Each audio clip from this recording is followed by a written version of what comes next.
Hi my dear friends and families, welcome to Sislin's Cookery. இன்னைக்கு நம்ம பார்க்க போற ரெசிபி ரெகுலரா நம்ம வடை பஜ்ஜி அந்த மாதிரி ஈவினிங் ஸ்நாக் பண்ணாம கொஞ்சம் டிஃபரண்டா எக் கட்லெட் எப்படி பண்றதுன்னு நான் இந்த வீடியோல சொல்லிருக்கேன். இது நம்ம பேக்கரி ஸ்டைல்லயே சிம்பிளா வீட்ல எப்படி நம்ம பண்றதுன்னு இந்த வீடியோல நான் சொல்லிருக்கேன். வாங்க வீடியோக்குள்ள போலாம். அதுக்கு முன்னாடி இன்னும் நம்ம Sislin's Cookery பேஜை சப்ஸ்கிரைப் பண்ணாதவங்க ப்ளீஸ் சப்ஸ்கிரைப் பண்ணிக்கோங்க. அப்படியே பக்கத்தில் இருக்கிற பெல் பட்டனை கிளிக் பண்ணிக்கோங்க. அப்போ தான் நான் அடுத்தடுத்து போடுற வீடியோஸ் உங்களுக்கு நோட்டிஃபிகேஷனாக வரும். இப்போ இந்த எக் கட்லெட் பண்ணுறதுக்கு தேவையான இன்க்ரீடியன்ட்ஸ் என்னென்னு பார்த்துடலாம். உருளைக்கிழங்கு 4 இது வேக வச்சு எடுத்து வச்சுருக்கேன். ஒரு முட்டை, பெரிய வெங்காயம் ஒரு இது ரொம்ப குட்டி குட்டியாக கட் பண்ணி எடுத்து வச்சுருக்கேன். 3 முட்டையை வேக வச்சு எடுத்திருக்கேன். அப்புறமா ரஸ்க்கு ஒரு 10 ரஸ்க்கை பவுடர் பண்ணி எடுத்து வச்சுருக்கேன். இஞ்சி பூண்டு பேஸ்ட் 1 டீஸ்பூன், உப்பு தேவையான அளவு, கறி லீவ்ஸ் கொஞ்சம் எடுத்திருக்கேன், மஞ்சள் பொடி 1/2 டீஸ்பூன், வத்தப்பொடி 1 டீஸ்பூன், சிக்கன் மசால் 1/2 டீஸ்பூன், கரம் மசால் 1/2 டீஸ்பூன், ஜீரக பொடி 1 டீஸ்பூன், சாட் மசால் 1 டீஸ்பூன் நான் எடுத்திருக்கேன். இது ஆப்ஷனல் தான். இப்போ இந்த டேஸ்டியான எக் கட்லெட் எப்படி பண்ணுறதுன்னு பார்த்துடலாம். ஃபர்ஸ்ட் என்ன பண்ணுறோன்னா, அந்த வேக வச்சு எடுத்த உருளைக்கிழங்கோட தோலெல்லாம் நம்ம எடுத்துட்டு தோலை உரிச்சதுக்கப்புறமா இந்த மாதிரி நல்லா மசிச்சு விட்டுக்கிறோம். கைட்டு எந்த அளவுக்கு மசிக்க முடியுமோ மசிச்சுக்கோங்க. ஒருவேளை கொஞ்சம் ஹார்டாக இருந்துச்சு அந்த மாதிரி இருந்துச்சுன்னா அந்த ஸ்க்ரேப்பரை வச்சு நல்லா துருவி எடுத்துக்கோங்க. இதில் கொஞ்சம் கூட கட்டி இல்லாத மாதிரி நம்ம பிசைஞ்சுக்கணும். ரொம்பவும் வேக வச்சிடாதீங்க, கட்லெட் கொழன்னு வந்துடும். அதனால் ஒரு 3 விசில், கரெக்டாக 3 விசில் ஆஃப் பண்ணிடுங்க.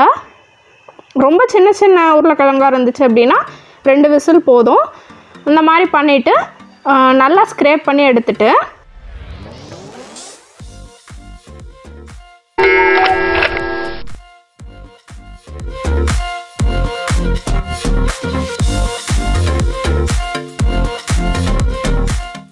இந்த மாதிரி எடுத்துக்கிறோம் எல்லாத்தையுமே. இப்போ பார்த்திங்கன்னா எல்லாமே ஓரளவுக்கு நம்ம எடுத்தாச்சு. ஸோ கட்டி இருக்கா இல்லையான்னு செக் பண்ணிக்கோங்க. இந்த ஸ்டேஜில் என்ன பண்ணுறோன்னா, நம்ம ரொம்ப மைன்யூட்டாக ரொம்ப குட்டி குட்டியாக நம்ம வெங்காயம் கட் பண்ணி எடுத்து வச்சுருக்கோம். எந்த அளவு குட்டியாக கட் பண்ண முடியுமோ அந்த அளவு குட்டியாக கட் பண்ணிக்கோங்க. நம்ம ஆட் பண்ணிக்கிறோம். அப்புறமா கருவேப்பிலையும் குட்டி குட்டியாக கட் பண்ணி போட்டுக்கிறோம். இதில் நீங்கள் கேரட்டு, பீன்ஸு இந்த மாதிரி காய்கறிகள் கூட நிறைய வேக வச்சுட்டு இதோட நீங்கள் சேர்த்து ஆட் பண்ணி கட்லெட் பண்ணலாம். அது வெஜிடபிள் கட்லெட்டு. இப்போ இஞ்சி பூண்டு பேஸ்ட் ஆட் பண்ணியிருக்கேன் 1 ஸ்பூன். அப்புறம் இந்த கட்லெட்டுக்கு தேவையான அளவு உப்பு ஆட் பண்ணிக்கிறேன்.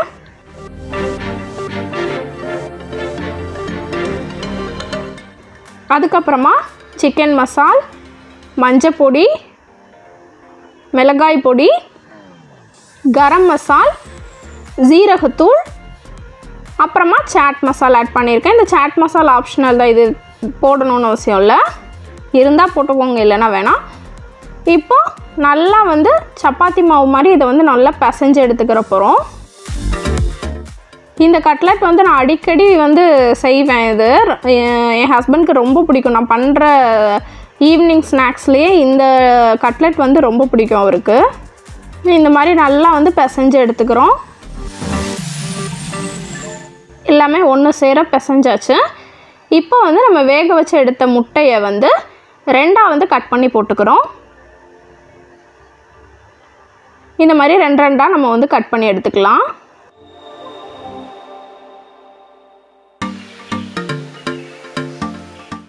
பார்த்திங்கன்னா இந்த மாதிரி நம்ம கட் பண்ணி எடுத்துக்கிறோம். அதுக்கப்புறம் என்ன பண்ணுறோன்னா, இந்த நம்ம பிசைஞ்சு வச்சுருந்த உருளைக்கிழங்கு மசாலா இருக்குல்ல, இதை நல்லா நிறைய எந்த அளவுக்கு அந்த முட்டை மூடுற அளவுக்கு நம்ம எடுத்துக்கணும். இந்த மாதிரி தட்டையாக பண்ணிவிட்டு அந்த முட்டையை வச்சு ஃபுல்லாக கட்லெட் ஃபுல்லாக அந்த முட்டையை மூடி இருக்கிற மாதிரி நம்ம க்ளோஸ் பண்ணிக்கிறோம்.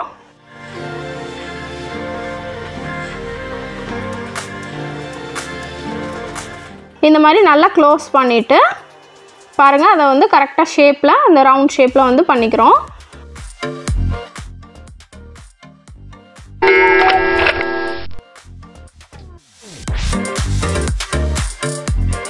ஒரே வடை, பஜ்ஜி இந்த மாதிரி ஈவினிங்க்கு வந்து பணியாரம் அந்த மாதிரி ஒரே ரெகுலராக பண்ணிகிட்டே இருக்காமல் இதை எப்போவாவது நீங்கள் டிஃப்ரெண்ட்டாக கொஞ்சம் செஞ்சு பாருங்கள்.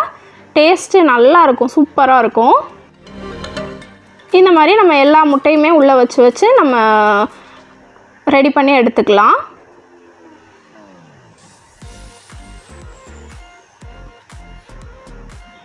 பாருங்கள், இந்த மாதிரி க்ளோஸ் பண்ணிடுங்க எல்லாத்தையுமே. முட்டை வெளியில் தெரியாத மாதிரி நல்லா க்ளோஸ் பண்ணிக்கலாம்.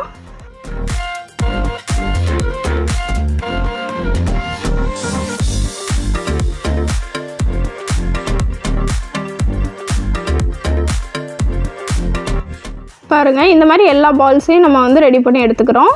எல்லாத்தையும் மூடி முடிச்சதுக்கப்புறமா இப்போ எக்ஸ்ட்ரா இருந்துச்சு அப்படின்னா நீங்கள் அதை வந்து நார்மல் கட்லெட்டாக நீங்கள் பண்ணிக்கலாம். ஏதாச்சும் ஒரு ஷேப்பு, ஹார்ட் ஷேப்போ இல்லை ரவுண்ட் ஷேப்போ, அந்த மாதிரி நம்ம வந்து ஏதாச்சும் ஒரு ஷேப்பில் வந்து ரெடி பண்ணி வச்சுக்கிறோம். இதையும்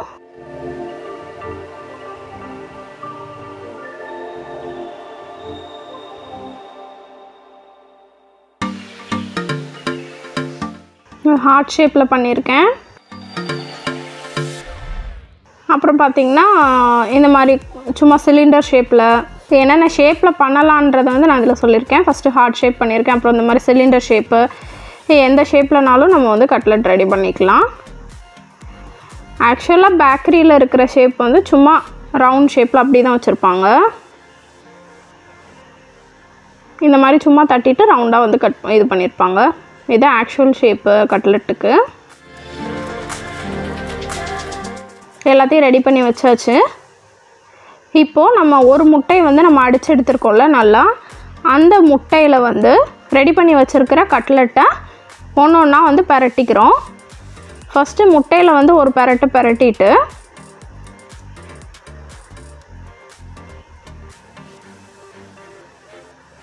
அதுக்கப்புறம் அதை வந்து இந்த ரஸ்க்கு பவுடர் பண்ணி வச்சுருக்கோம்ல அதில் வந்து ஒரு பரட்டி எடுத்துக்கலாம். இப்போ வந்து இந்த மாதிரி பண்ணும்போது வெளியில் உள்ள லேயர் வந்து பயங்கரமாக கிறிஸ்பியாக இருக்கும்.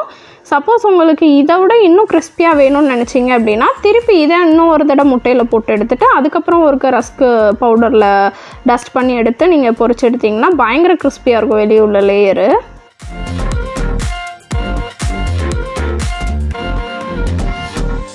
நான் ஒரே ஒரு தடவை தான் வந்து டஸ்ட் பண்ணிவிட்டு பொரிச்சு எடுத்தேன். இதுவே உங்களுக்கு கிறிஸ்பியாக தான் இருக்கும் வெளியே உள்ள லேயரு.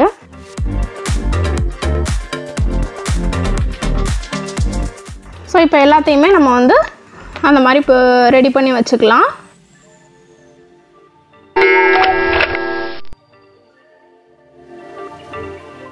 இப்போ எல்லாமே ரெடி பண்ணியாச்சு. இதை வந்து ஆயிலில் டீப் ஃப்ரை பண்ணி எடுத்துக்கிறோம். இப்போ நம்ம முட்டை வச்சுருக்கிறதுனால அது பெரிய பீஸாக இருக்கிறதுனால நான் டீப் ஃப்ரை பண்ணுறேன்.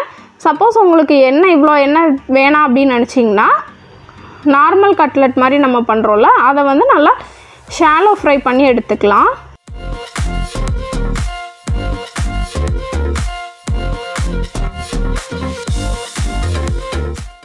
பார்த்திங்கன்னா இந்த மாதிரி ஆயிலில் போட்டுட்டு, ஆயில் நீங்கள் போடும்போது ரொம்ப டெம்பரேச்சர் கம்மியாகவும் இருக்கக்கூடாது, ரொம்ப ஹாட்டாகவும் இருக்கக்கூடாது. நார்மல் ஹீட்டில் இருக்கும்போது நம்ம போட்டு ஒன்றா எடுத்துக்கிறோம். ரொம்ப கம்மியாக இருந்துச்சுன்னா உதிர்ந்துடும் ஃபுல்லாக, கட்லெட் ஃபுல்லாகவே. ஃபஸ்ட்டு போட்டோன்னே ரொம்ப கரண்டி போட்டு கிண்டாமல் லைட்டாக வெந்ததுக்கப்புறமா பரட்டி எடுத்துட்டு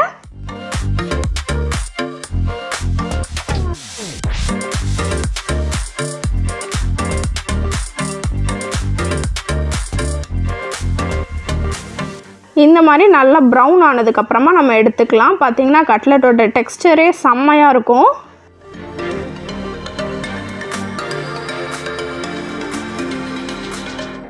இதே மாதிரி ஒன்று ஒன்றா நம்ம வந்து போட்டு பொரிச்சு எடுத்துக்கலாம்.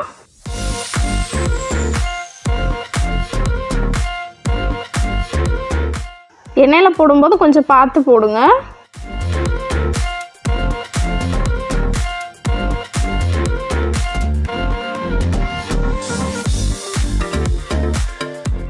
இந்த மாதிரி ஒரு சைடு நல்லா ப்ரௌன் ஆனதுக்கப்புறமா அப்படியே லைட்டாக வந்து திருப்பி விடுங்க, உடஞ்சிராம.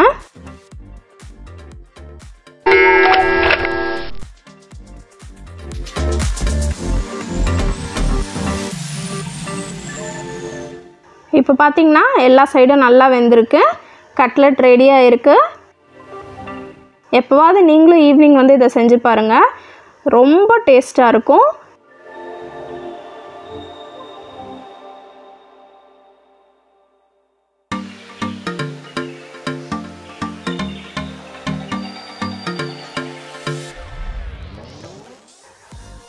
பாருங்கள் அதோட டெக்ஸ்டர் எப்படி இருக்குன்னு. வெளியில் பயங்கர கிறிஸ்பியாக இருக்கும், உள்ளே கொஞ்சம் அந்த உருளைக்கிழங்கோட ஜூஸியாக இருக்கிறது, அதுக்கு உள்ள எக்கு செம்ம டேஸ்ட்டாக இருக்கும். ஒரு சாஸ் வச்சு நீங்கள் சாப்பிட்டு பாருங்கள்.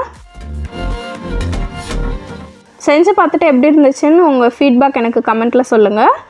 Let have an enjoy. இந்த வீடியோ உங்களுக்கு பிடிச்சிருந்துச்சுன்னா லைக் பண்ணுங்கள், ஷேர் பண்ணுங்கள். மறக்காமல் செஸ்லின்ஸ் குக்கரி பேஜுக்கு சப்ஸ்கிரைப் பண்ணுங்கள். தேங்க்யூ.